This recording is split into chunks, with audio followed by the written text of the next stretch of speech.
Conjugare, Centro Português de Apoio à Pesquisa Científica e à Cultura. Acreditamos que as ciências e as artes mudam o mundo. O conhecimento transforma, e isso nos motiva. 16ª Jornada Virtual Internacional em Pesquisa Científica, com o tema Educação, Cultura e Sociedade. Realização dias 21, 22 e 23 de abril de 2026.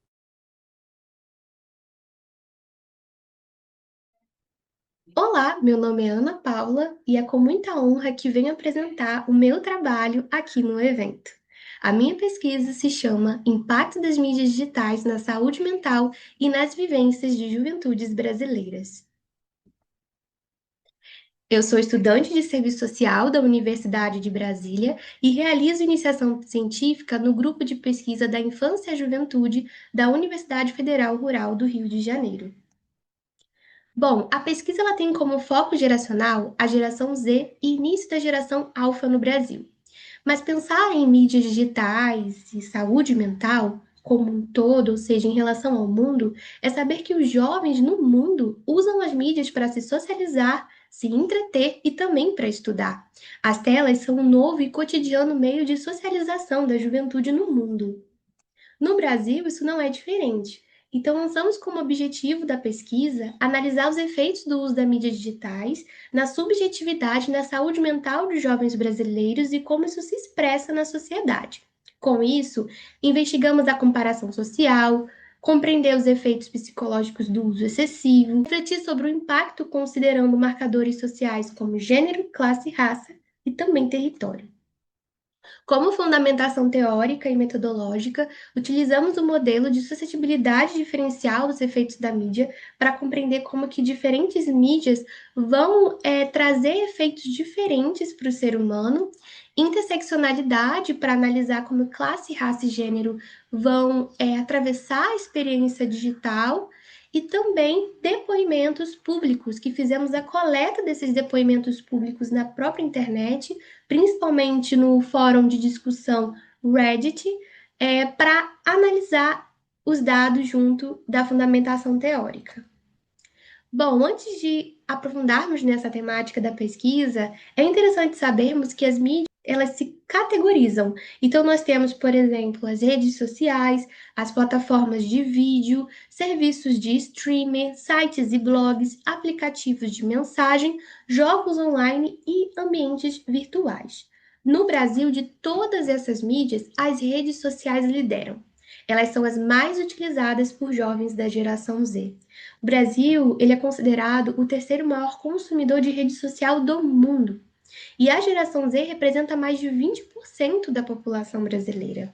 São considerados os nativos digitais e grandes usuários das redes sociais. Isso significa e pode indicar que esse pessoal dessa geração consegue adquirir informações de uma forma muito diferente do que as gerações anteriores. Essa velocidade de informações pode influenciar o comportamento e a saúde mental desses jovens e, consequentemente, os seus valores, opiniões e também identidade. O dados do TIC de Homicídios 2024 trouxe sobre os jovens no Brasil é que eles não só utilizam as redes sociais para lazer, mas também estão utilizando para trabalho informal. Além disso, eles estão substituindo buscadores tradicionais como o Google, por exemplo, para redes sociais. Então, quando eles querem adquirir algum tipo de informação, eles vão recorrer às redes sociais. Isso demonstra, como consequência, uma cultura da urgência e busca por uma informação rápida, que muitas vezes não vai trazer a veracidade ou a qualidade que esses jovens precisam.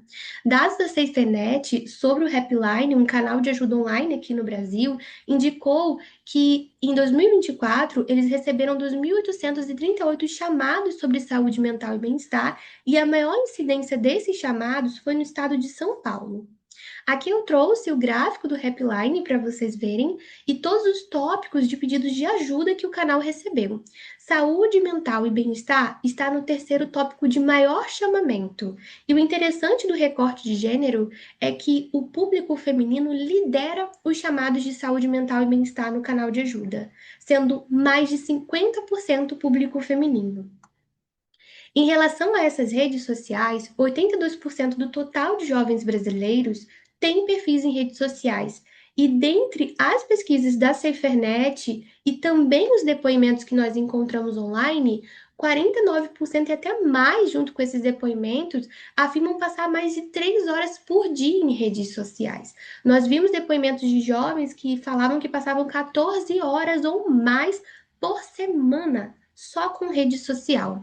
Isso indica que o uso excessivo é presente na juventude brasileira. Scavanini vai dizer que esse uso excessivo pode sim aumentar sintomas de ansiedade, estresse e comparação social, e especialmente entre jovens onde a situação econômica é mais vulnerável.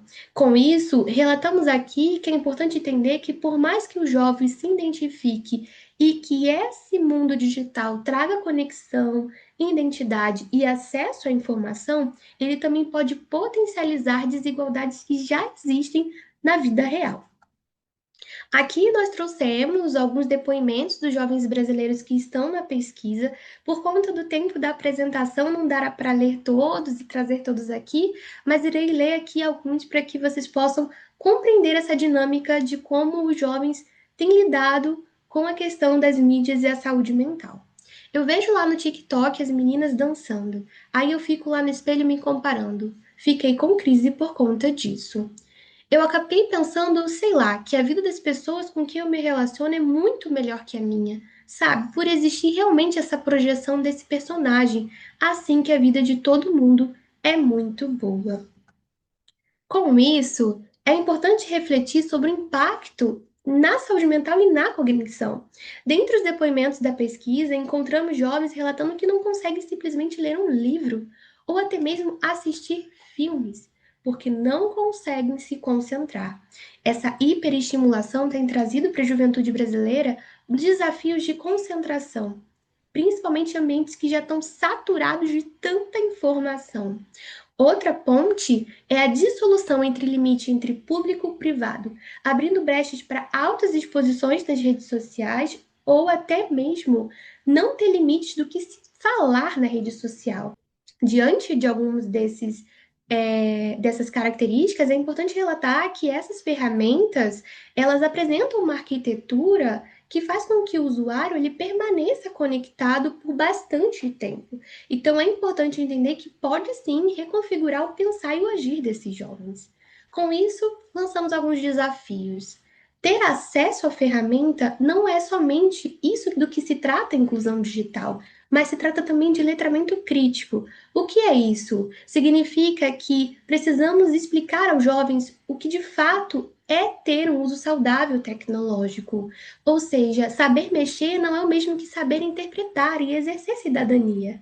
Sabemos que hoje essas redes já fazem parte do cotidiano dos jovens brasileiros, não podemos proibi-los ou simplesmente achar que podemos retirar isso de algum momento, mas ensiná-los a exercer cidadania naquele espaço. Entender também que muitos desses jovens só têm a única oportunidade de lazer o espaço online, em que esse espaço online não é igual para todos. Existe uma grande diferença entre qualidade e quantidade. Aqui nós trouxemos algum esquema para entender como que a realidade psicossocial ela vai ser impactada a partir da mediação com a tecnologia. Aqui trouxemos um exemplo de uma jovem com uma determinada realidade psicossocial que ao fazer a mediação com a rede social, ela é apresenta então um encontro a conteúdos que são mediados por algoritmos. Esses algoritmos são carregados por pré-estereótipos, conceitos, influências, bolhas sociais, que vão ali influenciar consumo e muitos compartilhamentos com outras pessoas. A partir disso, vem os efeitos, e depende dessa realidade psicossocial, da instrução, da oportunidade de letramento crítico para fazer com que esse jovem tenha mais impactos positivos como impactos negativos. Então, com isso, temos alguns resultados e discussões. Os impactos não são lineares, eles vão variar conforme marcadores sociais. E os jovens, contextos diferentes, vão vivenciar riscos e oportunidades de forma desigual. O ambiente digital, ele pode sim refletir e intensificar desigualdades sociais. De conclusões preliminares, trazemos que existe aqui no Brasil uma necessidade de ter mais pesquisa com jovens brasileiros sobre essa temática. As mídias podem afetar a subjetividade e a saúde mental dos jovens. Apesar dos benefícios, é preciso que a gente tenha atenção a políticas públicas específicas para esses casos, para essa temática. Há uma necessidade de educação midiática no âmbito pedagógico, do acolhimento psicológico e de intervenções que previnam problemas como crimes virtuais, promover o uso consciente e saudável através da tecnologia, né, para que isso possa reduzir vulnerabilidades, traçar novas estratégias de vida moldadas numa socialização digital, numa cidadania digital, e que isso tenha um impacto educativo, né? Para que a gente possa lançar estratégias pedagógicas que ajudem esses jovens a lidar melhor com o lado virtual que pertence à vida deles. E, claro, vamos aí dar continuidade à nossa pesquisa. Aqui eu trouxe as referências bibliográficas e, por fim, eu trago os meus contatos para quem tem interesse ao tema ou ficou alguma dúvida, meu e-mail, meu Instagram. E venho, por fim, agradecer pela oportunidade. Foi uma honra estar aqui na jornada científica e espero poder contribuir muito mais vezes com esse evento tão necessário. Obrigada. Realização: Conjugare, Centro Português de Apoio à Pesquisa Científica e à Cultura. Apoio: Editora Cravo. Inscreva-se no canal, comente, curta e compartilhe. Obrigado por assistir.